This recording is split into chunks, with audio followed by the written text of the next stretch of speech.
Apple will also build and invest billions of dollars to construct data centers. যুক্তরাষ্ট্রে উৎপাদন বাড়াতে আরও $100 billion বিনিয়োগের ঘোষণা দিয়েছে মার্কিন টেক জায়ান্ট অ্যাপল। দেশটির প্রেসিডেন্ট ডোনাল্ড ট্রাম্পের চাপের মুখে এই সিদ্ধান্ত নিয়েছে প্রতিষ্ঠানটি।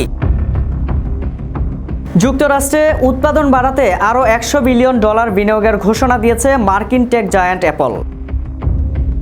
এর আগে ট্রাম্প হুঁশিয়ারি দিয়েছিলেন, অ্যাপল যদি আইফোন উৎপাদন যুক্তরাষ্ট্রে না সরায় তাহলে তাদের পণ্যের উপর শুল্ক বাড়বে। সম্প্রতি অ্যাপলের প্রধান টিম কুক জানান, তারা আগের প্রতিশ্রুতি বাস্তবায়ন করেছে এবং আরও বড় পরিসরে কাজ করতে চায়। হোয়াইট হাউসে আনুষ্ঠানিক ঘোষণায় ট্রাম্প বলেন, অ্যাপল দেশ সরবরাহ ব্যবস্থাপনা ব্যাপক ব্যয় করবে, যার অংশ হিসেবে যুক্তরাষ্ট্রে নতুন ডেটা সেন্টার তৈরি ও কেন্টাকির হ্যারিসবার্গে স্মার্ট গ্লাস উৎপাদন লাইন গড়ে তোলা হবে। এই উদ্যোগের চিপ ও সেমিকন্ডাক্টরের উপর নির্ধারিত 100% শুল্ক এড়াতে পারবে অ্যাপল। একই সঙ্গে ট্রাম্প জানান, অন্য কোম্পানিগুলো একই সুবিধা পেতে হলে যুক্তরাষ্ট্র বিনিয়োগ করতে হবে।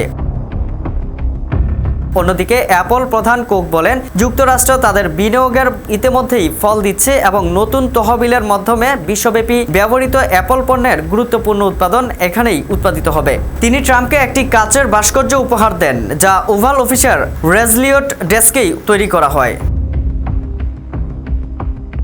বিশ্লেষকরা বলছেন, অ্যাপলের সরবরাহ ব্যবস্থায় বড় ধরনের পরিবর্তন একদিনে সম্ভব নয়, তবে ট্রাম্প প্রশাসনের সঙ্গে ইতিবাচক সম্পর্ক রক্ষায় এই ঘোষণা সহায়ক হতে পারে। ঘোষণার পরদিনই অ্যাপলের শেয়ারের দাম 5% বেশি বেড়ে যায়। হোয়াইট হাউস এক বিবৃতিতে বলেছে, অ্যাপলের এই অঙ্গীকার প্রেসিডেন্ট ট্রাম্পের নীতির সাফল্যের প্রমাণ, যা যুক্তরাষ্ট্রের অর্থনৈতিক ও নিরাপত্তার স্বার্থে গুরুত্বপূর্ণ। বিবিসি বলছে, অ্যাপলের বেশিরভাগ পণ্য এখনও চীনে তৈরি হয়, তবে ট্রাম্পের দ্বিতীয় মেয়াদে শুরু হওয়া নতুন শুল্ক যুদ্ধের কারণে প্রতিষ্ঠানটি সরবরাহ ব্যবস্থাপনা পুনর্বিন্যাস করেছে। এখন ভারত ও ভিয়েতনাম থেকে পণ্য এনে শুল্ক কমানোর চেষ্টা করেছে অ্যাপল।